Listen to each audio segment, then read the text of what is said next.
এই যে cameraman, For your kind information, যারা ছবি তুলে তাদেরকে ক্যামেরাম্যান বলে না, photographer. And I'm not a photographer. আমার এই ফ্রেন্ডের বিয়েতে আসছিলাম কিছু স্পেশাল মোমেন্ট ধারণ করার জন্য। কিন্তু আমার কেন যদি মনে হচ্ছে আপনার ক্যামেরাতে আমার কিছু ছবি আছে। Sure. আসলে বিয়ে বাড়িতে তো অনেক মানুষ, অনেক মানুষের ভিড়ে একটা দুটো ছবি হয়তো আপনার থাকতে আচ্ছা একটু দেখি, সমস্যা কি? কারো পারমিশন ছাড়া ছবি তোলা প্রাইভেসি ভায়োলেন্স। ওকে, ডিলিট করে দেন। এত সুন্দর করে কপালে টিপ পরলেন, কষ্ট করে চোখে আবার লেন্সও পরলেন, দেখে মনে হচ্ছে পার্লার থেকে সেজে এসেছেন। একজন ফটোগ্রাফার যদি ছবি না তুলে খারাপ দেখান। আপনি কি আমার সাথে বাই এনি চান্স ফ্লার্ট করছেন? ফ্লার্ট আমি করি না, যা বলি ডিরেক্টলি করি। চাইলে আপনি ডিলিট করতে পারেন, okay, no problem, it's your call. Delete আপনি করবেন, অবশ্যই করবেন, কিন্তু তার আগে আমাকে ছবিগুলো পাঠিয়ে দিবেন। হোয়াটসঅ্যাপে পাঠিয়ে দিন। হোয়াটসঅ্যাপে দিতে হবে কেন? আমি আপনাকে ইমেল আইডি দিয়ে দিচ্ছি, ইমেল আইডি পাঠিয়ে দেবেন। Saurav. Dipa, nice to meet you.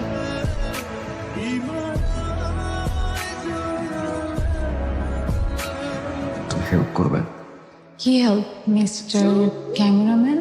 Photographer please. যারা ফটোগ্রাফার তারা তো শুধু ছবি তুলেই যায়, নিজের ছবি তো আসলে কেউ তুলে দেয় না, তাই বললাম না, পারবেন না। আবার আমার আপনার ছবি তুলে দিতে হবে? বাবা, আরেকবার বাবা বলুন তো, ডেফিনেটলি বিয়ে করে যাবে কোনো ছেলে, যে কোনো ছেলে, আই প্রমিস।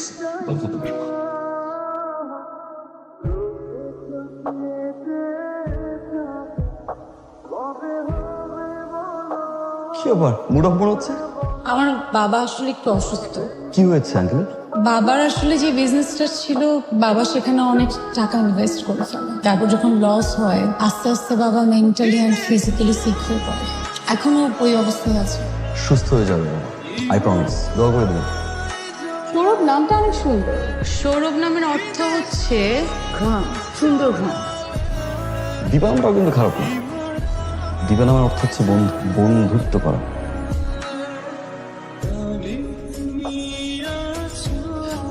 তোমার জন্য। আমার জন্য? হ্যাঁ। কি ফুল এটা? কি ফুল? এটা কৃষ্ণচূড়া। কৃষ্ণচূড়া? তো কৃষ্ণচূড়া ফুল দিয়ে আমি কি করব? কৃষ্ণচূড়া ফুল দিয়ে কি করে? আচ্ছা, কি করে? সবাই বলে ফুল নাকি গাছেই সুন্দর। আমার কি মনে হয় জানো, ফুল সুন্দর তোমার চুলে।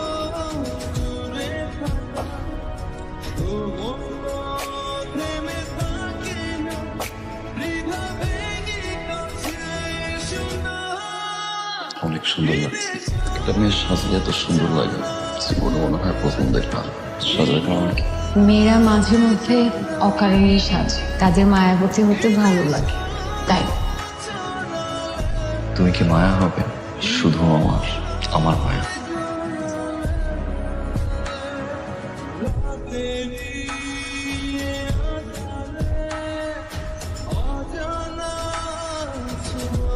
তুমি এখানে কেন? আরে তুমি ফোন দেখতেছো না, টেক্সট রিপ্লাই দিচ্ছ না, তুমি ঠিক আছো? আমি বলছি, আমি ফোনে বলছি, তুমি যাও। আমি তোমার সাথে ফোনে কথা বলছি, যাও। শোনো, আসছে যেহেতু বলো। আমি বলেছিলাম না, বাবা অনেক অসুস্থ। বাবা না হঠাৎ করে অসুস্থ হয়ে পড়ে, বাবাকে হসপিটালেও অ্যাডমিট করতে হয়। আমি আসলে 2 দিন হসপিটালেই ছিলাম। আচ্ছা, তোমার সাথে এখানে কেউ যদি দেখে তাহলে আমার অনেক ঝামেলা হয়ে যাবে। তুমি প্লিজ যাও, আমি তোমার সাথে ফোনে কথা বলবো। তুমি যাও প্লিজ। কালকে নিকল আসো প্লিজ। আমি চেষ্টা করবো।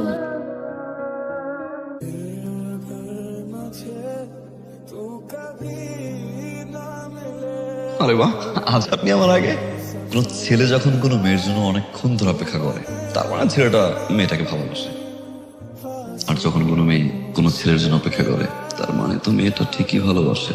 তবে ছেলেটা চেয়ে দিন, আমি লাভ উইথ ইউ। সৌরভ, আমার কিছু কথা আছে। বলো। আমি তোমাকে বলেছিলাম না যে বাবার বিজনেসে অনেক লস হয়, অনেক ঋণ জমা হয়েছে। দীপা, আমি এই কথাগুলো জানি তো। না, আরো কিছু কথা আছে। সবকিছুই দেখাশোনা করে বাবার বন্ধু আনিস আঙ্কেল। আমি জানি তো। আরো কিছু কথা আছে, তোমার শুনতে হবে সৌরভ। বাবার চিকিৎসার জন্য যত টাকা লাগে সব টাকা আনিস আঙ্কেলেরই দেওয়া, সব সময়ই দেয়। এখন আনিস আঙ্কেল চাচ্ছে তার ছেলের সাথে আমাকে বিয়ে দিতে। বাবাও এতে রাজি। সৌরভ, এমন না যে আমার অমতে রাজি হয়েছে। সবকিছু চিন্তা করে বাবার কন্ডিশন দেখে আমি বাবাকে না করতে পারিনি। সৌরভ আমি তোমাকে পছন্দ করি, কিন্তু আমার এই বিয়েটা করতে হবে। আমি সরি সৌরভ, পারলে আমাকে মাফ করে দিও। ভালো দেখো।